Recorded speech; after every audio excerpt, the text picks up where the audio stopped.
और खबरों की शुरुआत करेंगे इस वक्त की अहम खबर के साथ।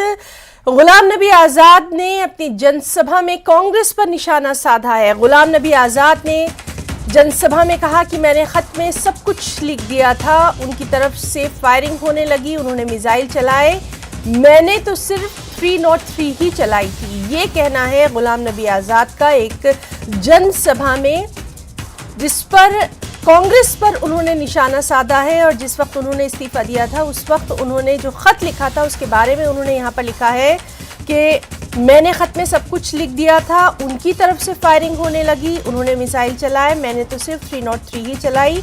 इंदिरा गांधी को मैंने मां समझा, राजीव गांधी को दोस्त समझा, मेरा खून पसीना आपके लिए, मुझे आपका वोट चाहिए। तो इस वक्त की ये अहम खबर। गुलाम नबी आज़ाद लगातार चिनाब वैली के दौरे पर हैं, मुख्तलिफ इलाकों का वो दौरा कर रहे हैं और इन दौरों के दौरान उन्होंने क्या कुछ कहा है उससे हम आपको रूबरू करवा रहे हैं। अपने कहेंगे कि अभी फिर आपने तो मैं सोनिया गांधी और राहुल गांधी के खिलाफ क्यों किया? इसलिए आपने अगर देखा होगा मैंने जो उनको खत लिखा था, मैंने खत पे ही अपना सब कुछ कह दिया।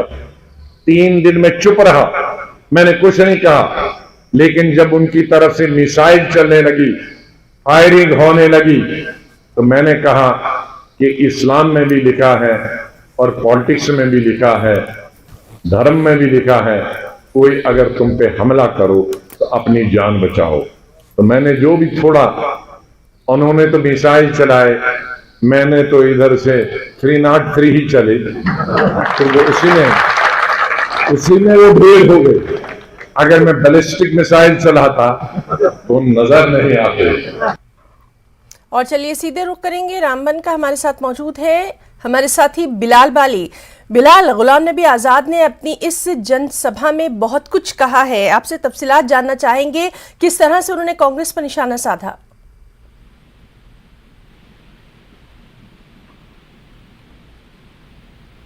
बिलाल, आपको मेरी आवाज आ रही है?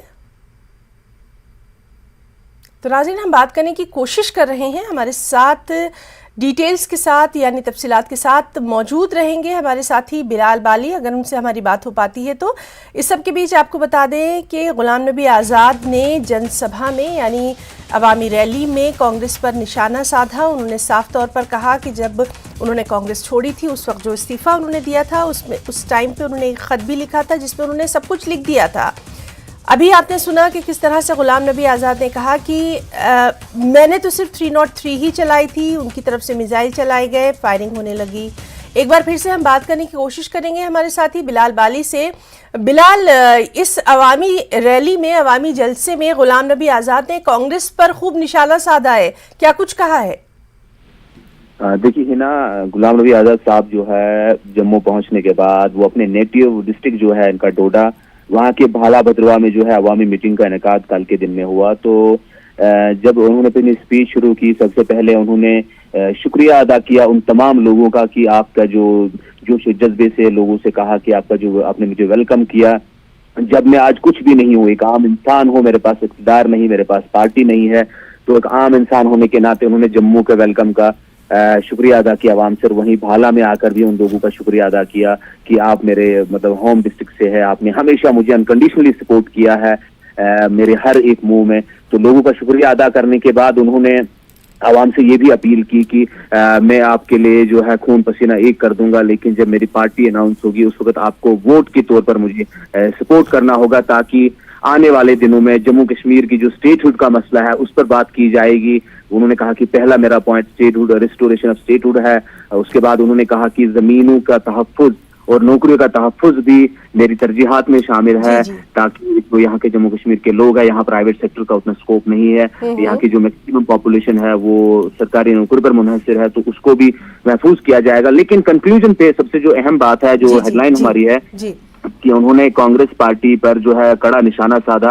उनका कहना यही था कि जब उनसे अब सवाल किया जा रहा है कि तू में आप जो बयानात दे रहे हैं, सख्त बयानात दे रहे हैं कांग्रेस पार्टी के जो वर्किंग प्रेसिडेंट है और राहुल गांधी के खिलाफ, तो उस पर उन्होंने कहा कि पहले मैंने खत में ही अपनी बात को मुकम्मल तौर से खुल के रख दिया था, लेकिन जब मैं 3 दिन तक खामोश रहा बिल्कुल, और वहां से कांग्रेस पार्टी के खेमे से मुझ पर इल्जामात चलने लगे, जिसके बाद मैंने जवाबी तौर पर अपनी तहफ्फुज के लिए जवाब देना मुनासिब समझा, जो मेरा हक है, इंसानी हक भी है। उन्होंने तो कोट करके कहा कि वहां से मेरे ऊपर जो है मिसाइल दागेगी, इल्जामात के मिसाइल दागेगी, तो मैंने तो जवाबी कार्रवाई में 303 की एक ही हमले से उन्हें ढेर कर दिया। उन्होंने मजीद कहा कि अगर वो इस हमले में मजीद शिद्दत लाकर बैलिस्टिक मिसाइल यूज करते तो बाकी वो लोग कहीं नजर ही नहीं आते। तो लगातार हम देख रहे हैं कि कांग्रेस प्रेसिडेंट और वाइस प्रेसिडेंट खासकर राहुल गांधी के खिलाफ बिलाल, इस मौके पर उनके साथ कौन कौन से अहम चेहरे जो हैं वो नजर आए थे, कौन कौन से अहम लीडरान सियासी दुनिया से? बिल्कुल हिना, यहाँ पे जब हम स्टेज पे यहाँ देख रहे थे तो यहाँ के जो साबिका अरकान असेंबली है, जिनमें गुलाम मोहम्मद सरूरी साहब थे वो मौजूद थे, अब्दुल मजीद वानी थे, नरेश गुप्ता जो साबिका MLC थे वो भी थे, और दिल्ली से उनके साथ में जो कुछ लीडरान थे उनमें सलमान निजामी खासकर थे, वो भी उनके साथ लगातार इस जो खित्ता जनाब का जो दौरा है गुलाम नबी आजाद का उसमें शामिल है। आज जो किश्तवाड़ का रुख होगा वहां पर पब्लिक रैली होगी, कल भी किश्तवाड़ के छात्रों में ही जो है गुलाम नबी आजाद की पब्लिक रिलीज होंगी, और लोगों का जो रिस्पांस है बहुत पॉजिटिव है। गुलाम नबी आजाद उससे देखकर बहुत खुश हुए। बिल्कुल, तो उनके इस दौरे पर लगातार हमारी भी नजर बनी हुई है। बहुत बहुत शुक्रिया बिलाल, आपका अदा करना चाहेंगे तमाम तर तफसीलात के लिए।